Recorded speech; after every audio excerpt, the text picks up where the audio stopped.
So you have applied for the position of lead researcher in our new deep learning lab. So tell us something about your experience in this field of research. So my research mostly involves designing machine learning algorithms. My initial goal was to actually discover some learning procedures that allow us to efficiently help in finding complex structures in very large and high dimensional data sets. And one of the main focuses throughout my research was to kind of understand how the brain works. And I obviously did that through the introduction of backpropagation and then implementing it to learn word embeddings themselves. My other work obviously includes things like creating neural network architectures such as the Boltzmann machines, while also working on time delay neural networks and variation learnings, among other things. My research group in Toronto actually made major breakthroughs in deep learning and helped revolutionize the field of speech recognition as well as object classification. Interesting. So what got you interested in deep learning in the first place?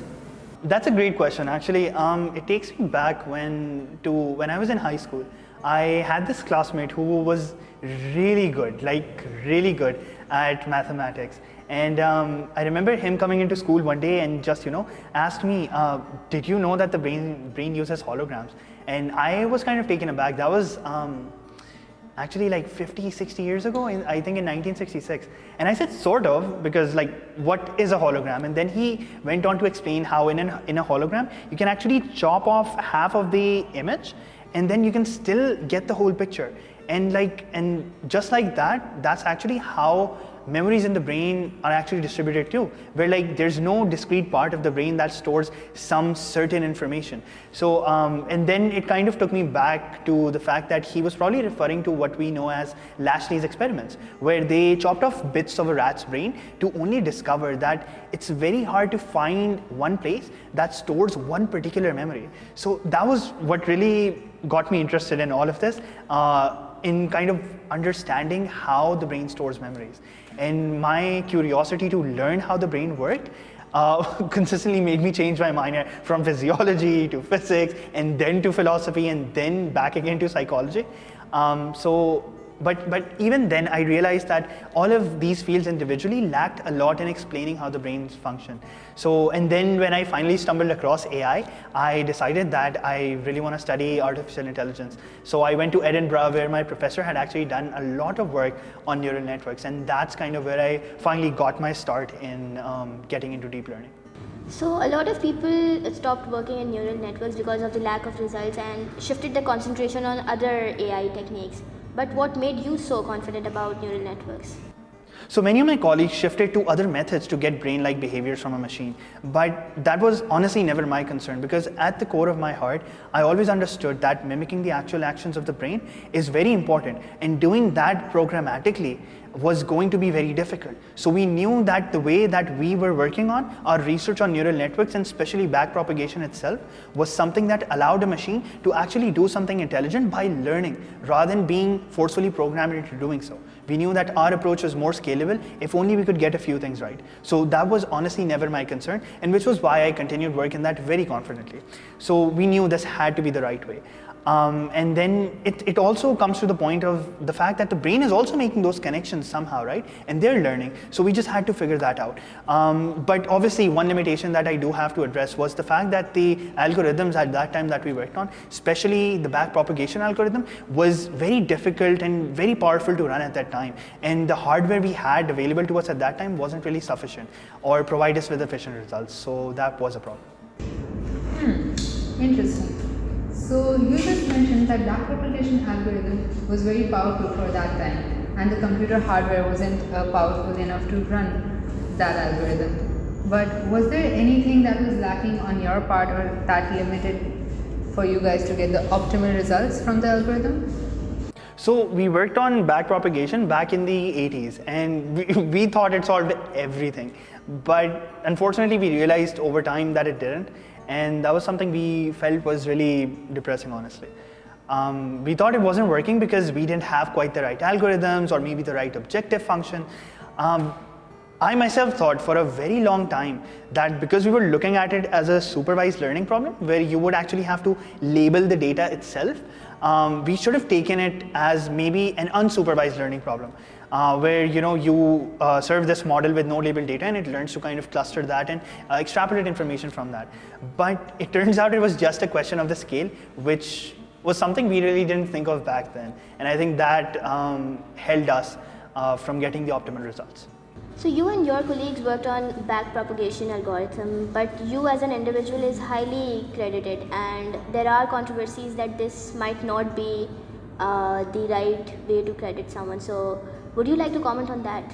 I think back in 1982, when we started, David, Ron, and I started working on the backpropagation algorithm, I remember it very vividly that it was mainly David's idea.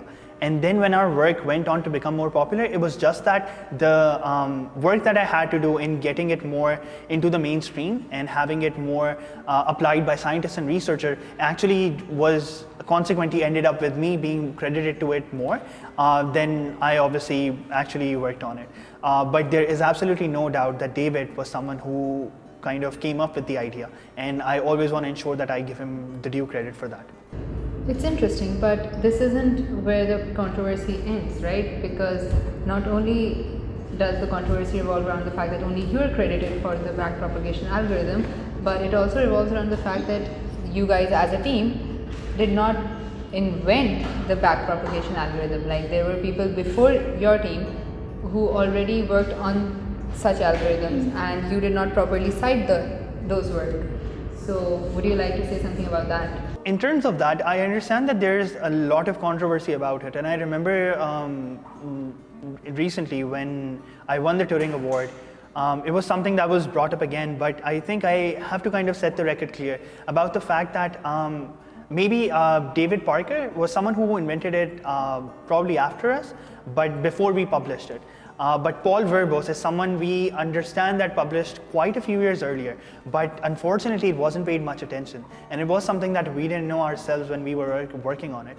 And it was something that a lot of people also worked on and developed similar algorithms, but they weren't clear on what they meant in terms of backpropagation. And by using the chain rule to get derivatives wasn't actually a novel idea. So we just managed to get a paper into the Nature journal in 1986, I believe. But unfortunately, I had to do a lot of political work to get the paper accepted. And one of the referees was actually going to be Stuart Sutherland, if I remember correctly. And he was this very well-renowned psychologist in Britain. So I went to him and I had to convince him using my understanding of psychology to help him understand the algorithm by demonstration, which then finally made him consider it for publication. So I think people confuse my contribution to the algorithm as an inventor. Although I would like to kind of state that I was someone who just catalyzed the mainstream acceptance of an already invented algorithm, but in the AI community. Right, I see. So you worked as an intern at Google. So would you like to talk about that? So there's a very funny story behind that actually. I remember it was back in 2012 when I was 65. Jeff Dean, who was actually a senior fellow at the Google's Brain team, he had me over as a visiting researcher. So, but how they had set things up about researchers, I had to be classified as an intern for quite a while. And I remember that they were having, before they actually bought my startup DNN Research, they were actually having this Reddit AMA that talked about age cutoffs for interns. And Jeff was like, oh, we don't have any age cutoffs for interns. All we ask is to be talented and very eager to learn, like Jeffrey. So even now I get a lot of people that come up to me and they're like, Jeffrey, you just set the bar too high. And I think that's really funny. So the last question would be that deep learning has become some sort of a synonym with the phrase AI, and now AI is a marketing term that basically means using any kind of machine in any way whatsoever. How do you feel about that terminology as the man who helped create all of this? So if I had to be honest, I'd say that I was much happier when there was just AI, which actually meant that you're logic inspired and you do manipulation on symbol strings and stuff like that. And then there was a separate thing called neural networks, which meant that you wanted to teach a machine how to be intelligent by using a neural network. And then there were different companies and enterprises that often get along and fought for resources and money and stuff like that. And that was the environment that I grew up in.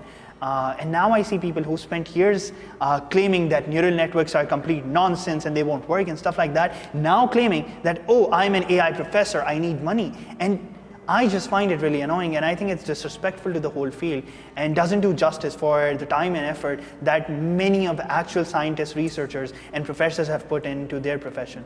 And but it is kind of a testament to how far deep learning and AI has actually come. Maheen, we had to call Mr. Jan Licken for Geoffrey Hinton's reference. Oh yeah, right.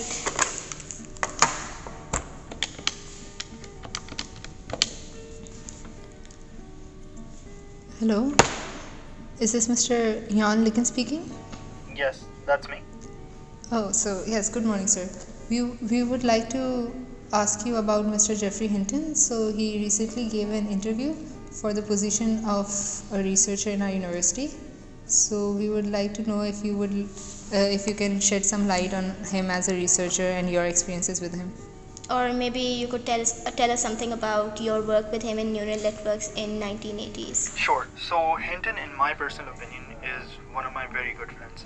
And even I remember during the time that we considered the winter of AI, where nobody would trust him, he believed it and unwaveringly fought for what he thought was right. And he's a great team player, and yeah. Thank you so much for your time, sir. Have a good day.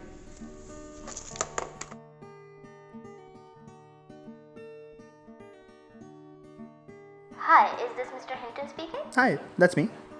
Yeah, so I've called you to inform you about the status regarding your application for the position of researcher at our new deep learning lab. So after going through your application and getting to know you during the interview, we absolutely loved your undying dedication and passion in this field of deep learning. Thank you so much. We determined that you would be the best candidate for this job.